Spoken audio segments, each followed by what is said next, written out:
জামাত ইসলামী মতো সংগঠনের 17 জনের মাঝে একজন ব্যক্তি যার নাম হইল সেলিমউদ্দিন। তিনি 5 আগস্টের পরে বিয়ানীবাজার গোলাপগঞ্জের লাগি তান সিগনেচার তান আবেদনের মাধ্যমে তান সিগনেচারে কোটি কোটি টাকার কাজ গোলাপগঞ্জ এবং বিয়ানীবাজার ইতিমধ্যে প্রকল্পগুলো পাস হয়েছে আলহামদুলিল্লাহ। অনেক কথা বলতে পারবা আমরা কাছে, কিন্তু পেপারস গুলো আছে, ডকুমেন্টস গুলো আছে। আপনারাও যারা উপস্থিত আছেন, সম্মানিত মিডিয়া কর্মী ভাই উপস্থিত আছেন, আপনারা চাওয়া মাত্র এই পেপারস গুলো আমরা দিতাম পারবো।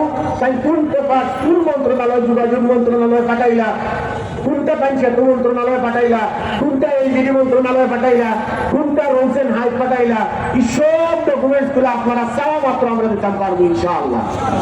তাই আমি আপনারা বিরুদ্ধে অনুরোধ করবো, এই জোয়ার আজকে মানুষের যে সমর্থন, যে ভালোবাসা, এই ভালোবাসা আপনারা, এই ভালোবাসার একটা কারণ জনাব মোহাম্মদ সেলিমউদ্দিন তাই হাজর লোক, তার হাজর কারণে আজকে স্বতঃস্ফূর্ততা, তার পাশাপাশি আজকে স্বতঃস্ফূর্ত উপস্থিতির পিছনে বাংলাদেশ জামাত ইসলামী, ইসলামী ছাত্র শিবির, উলামায়ে কেরাম, যুব বিভাগ সহ শ্রমিক কল্যাণ ফেডারেশন, 11 দলীয় ঐক্যজোট সহ আপনারা যারা অক্লান্ত পরিশ্রম করছেন, অক্লান্ত পরিশ্রমের ফসল হইল আজকের এই বিশাল জনসমুদ্র।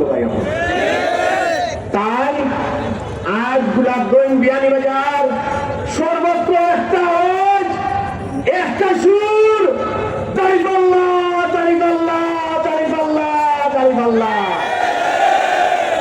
তাই আমরা আশা করি, আল্লাহর উপর ভরসা করি, বিশ্বাস করি, আগামী 12ই ফেব্রুয়ারি নির্বাচনে গোলাপগঞ্জ, বিয়ানীবাজার তুলে দাঁড়িপাল্লার বিজয় নিশ্চিত হইব ইনশাআল্লাহ। তাই আউট আমরা শোনে নিয়া আল্লাহর ধ্বনি একবার বুলন্দ করি, নারায়ে তাকবীর। আরে ভাই কোনো ভাষা আছে নাকি? মূলত আমরা আপনার পক্ষ থেকে উপস্থিত হইয়া যে এত বিশাল সহযোগিতা আল্লাহর দিনকে করবা, দাঁড়িপাল্লার সমর্থনে যে এত মানুষ গোলাপগঞ্জর আপনারা সব যাইবা, আমরা কাছে এই বিষয়টা ধারণা আছে না, যার কারণে আমরা রাস্তার প্রোগ্রামটা রাখছিলাম, মনে করছিলাম যে আমরা তো বরাবর দিলাম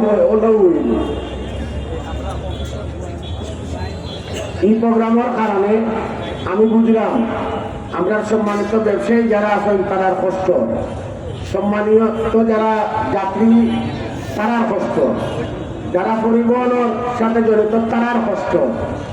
আমি আন্তরিকভাবে জেলা জামাতের পক্ষ থেকে পয়লাও দুঃখ প্রকাশ করলাম এবং আপনার কাছে আমরা এই ত্রুটির কারণে আন্তরিকভাবে আমি মাফ চাইলাম আপনারা। আমরা প্রোগ্রামটা খুব বেশি সময় চলতো না, এরপরেও যত সময় চলবো আপনারা সব আন্তরিক সহযোগিতা চাইয়া আমি যে কথাটা বলতাম সেইরাম ভাই হল বিয়ানীবাজার, গোলাপগঞ্জ, সিলেট 6 আসনের সম্মানিত নাগরিক যারা আল্লাহ রাব্বুল আলামিনে আপনারা এমন একজন এমপি ক্যান্ডিডেট প্রার্থী উপহার দিচ্ছেন যিনি বাংলাদেশ